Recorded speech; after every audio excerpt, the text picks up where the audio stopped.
How you get so much favor on your side? Accept the measure, Lord and Savior, I replied. What's going on, guys? This is Justin, another critic. Welcome back to the channel. It's championship week in college football, where we've got the Pac-12 championship along with ACC, all those big-time conferences, Power 5 conferences. We got Group of 5 championships in the MAC as well as in the AAC. But right now, in particular, we're going to start with the Pac-12 championship. We've got number 5, Utah Utes, 11-1, 8-1 in conference, playing in the Pac-12 championship against the number 13th ranked Oregon Ducks. Neutral site game, as always. Oregon Ducks 10-2, 8-1 in conference. And for those of you betting on the game, right now Utah is a 6.5 point favorite. And throughout the year, they are 9-3 against the spread. Oregon 6-6 against the spread, and the over/under sitting at 62.5. Quickly, let's jump into statistics and then get into my own personal thoughts on the game. Utah averaging 35 points per game, defense allowing 11 points per game. The offense is averaging 239 through the air and 214 on the ground. Defense allowing just 185 through the air and just 56 per game on the ground. Oregon, on the other hand, averaging 35 points per game while allowing 15 points per game. Offense is averaging 273 through the air and 178 on the ground. Defense allowing 225 through the air and 106 on the ground. With that said, let's start this thing off by taking a look at Oregon. The first thing that comes to mind for me when you think of Oregon, Justin Herbert and the offensive line, right? The two things that had been talked about most in the mass media, one of the best offensive lines in the country, and they've lived up to that for the most part throughout this season. Justin Herbert, on the other hand, a top, who a lot of analysts and experts are calling a top 3, top 5 quarterback, especially in the NFL draft coming up this season. That's something that in my personal opinion, I feel like he hasn't really lived up to. He has the attributes, right? He has the stature. He's about 6'5". He's around 200 pounds. He's got all the measurables. He's got the statistics, right? He's got 31 touchdowns, 5 interceptions, 3,140 yards.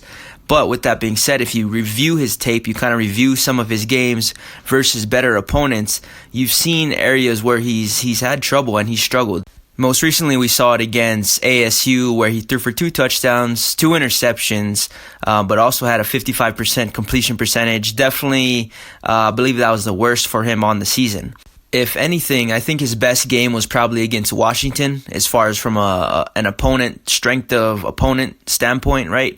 Washington, who's typically got a pretty good secondary, and Justin Herbert was able to go for 280, 4 touchdowns, pretty clean game overall, and they were able to win 35-31. Outside of that, anytime he's played a defense that has played well throughout the season. We saw him versus Cal, where he threw for 1 touchdown, 1 interception. He did have a good showing versus Stanford, 3 touchdowns, 0 interceptions, but Stanford's kind of been very spotty this season.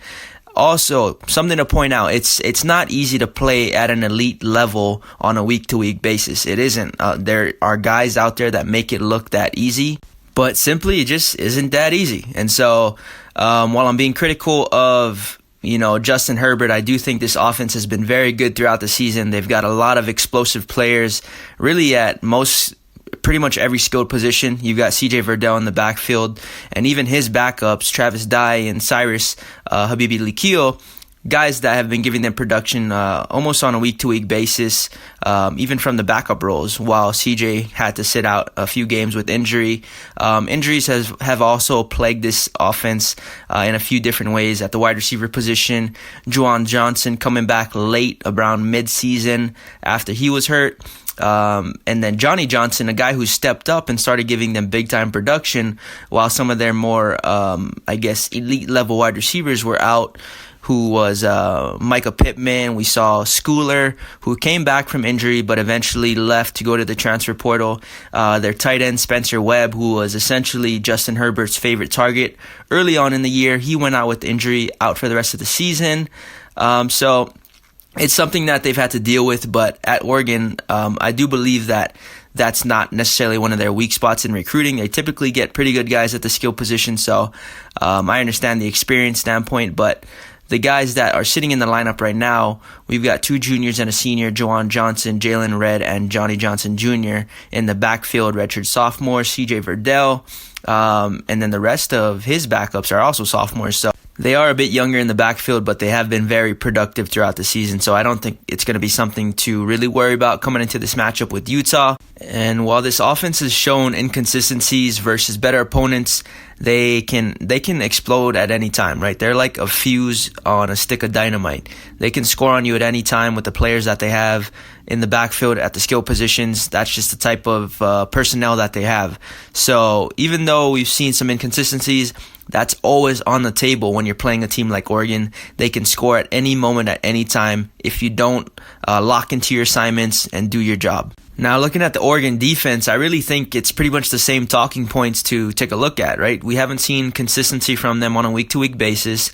We've seen areas of excellence, right, from this defense. We've seen them play at a high level.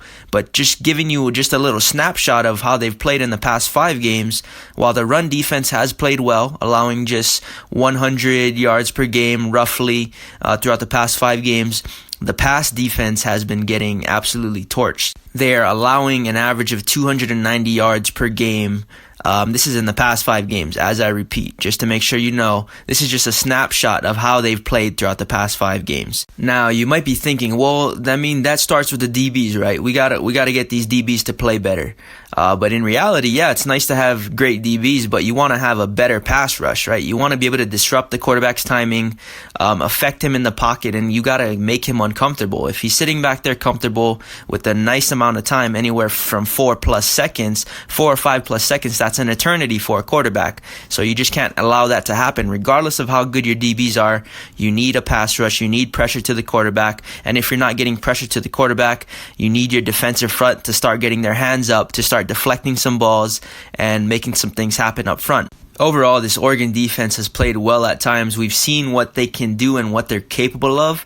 They do have a high ceiling if they play to their best and if they play to that level that we've seen them play at. But we'll see. Are they going to do that versus Utah in the Pac-12 championship? Do they feel like they need to prove themselves in this game?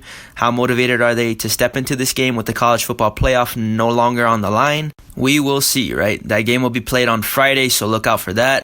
With all that said, let's switch gears, take a look at Utah. And whenever I talk about this Utah team to anyone, I've described them and they remind me of what Alabama used to play like, right? Their style of play, not their talent, all right? So don't get me confused.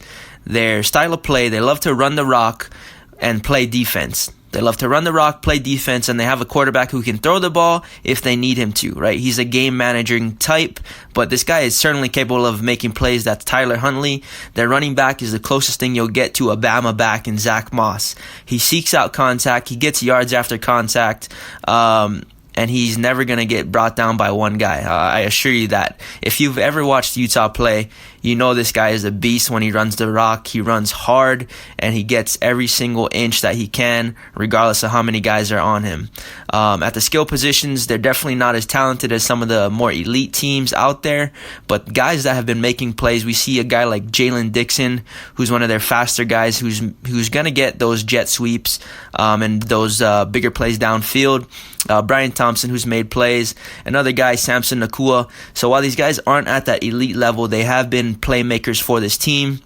Sometimes they bring in the second string quarterback, Jason Shelley, to go in, not really a wildcat, but they ask him to run the ball and really just kind of go out there and make some plays for them, and just to switch it up, throw out a different look for the defenses. But this offense overall, like I talked about, they're very similar to what Alabama used to be. They like to run the rock and really just go work off of play actions, and then use their quarterback, Tyler Huntley, who is a very good dual threat quarterback, to make plays in open space if he needs to, read options and stuff like that, RPOs, really just like what the rest of the country is running at times. They do pull those out of the hat with those RPOs.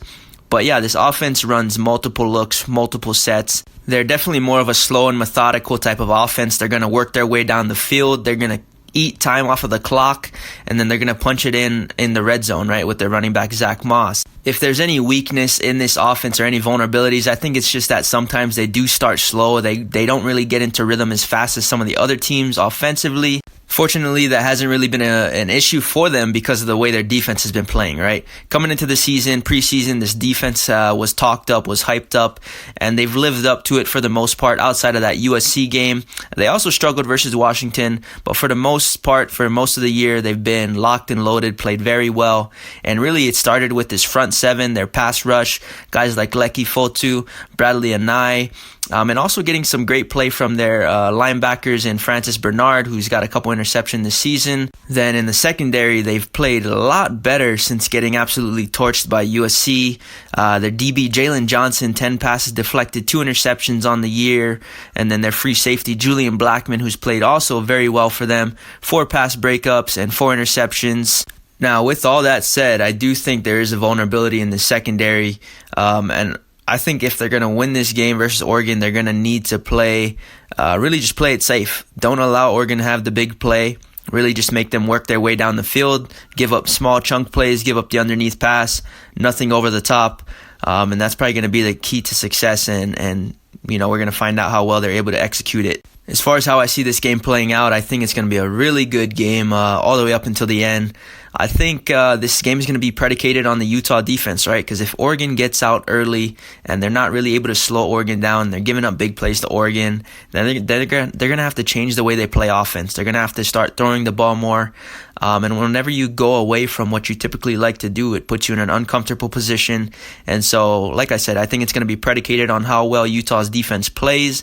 If they play defense well enough to limit those explosive plays that that Oregon is capable of, I think they're going to put themselves in position to play how they like to play, right? Slow down the game, run the ball, play defense, take time off the clock, and essentially slow and methodically dominate the game, wear down Oregon. I believe early on in the first half, we're going to see both offenses find success, get those jitters out, and get into their rhythm. I think both teams are going to come into this game a little nervous, more so Utah, right, because they've got something to play for, and Oregon wanting to prove themselves on a bigger stage. And I think this is going to be not necessarily a shootout, but I do think both offenses find success early on in the first and second quarter.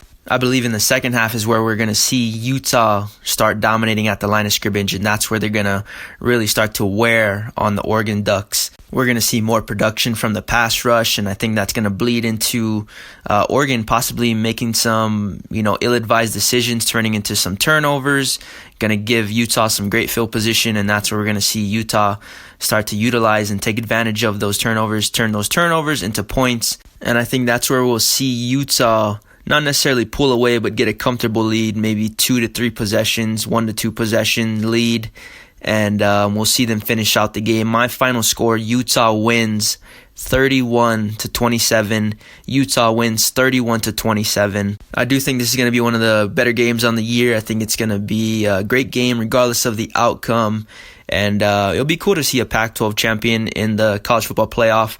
But we'll see, right? If Utah steps up and they do it, they'll deserve it. If they don't, then I think we'll end up seeing, not Oregon, but Oklahoma or Baylor finding a spot and essentially wrapping up that 4th spot in the college football playoff. With that being said, I appreciate you guys for listening till the end. If you did, thanks for all the support. Thanks for listening. Like, comment, subscribe. If you have any different opinions or the same opinions or any opinions, you know the deal. Drop them in the comments. Hit me up on social media. With all that, hope you guys have a great rest of your day, evening, or night. This is Just Another Critic signing off. Peace. His light shine the brightest in the dark. Single mothers know they get my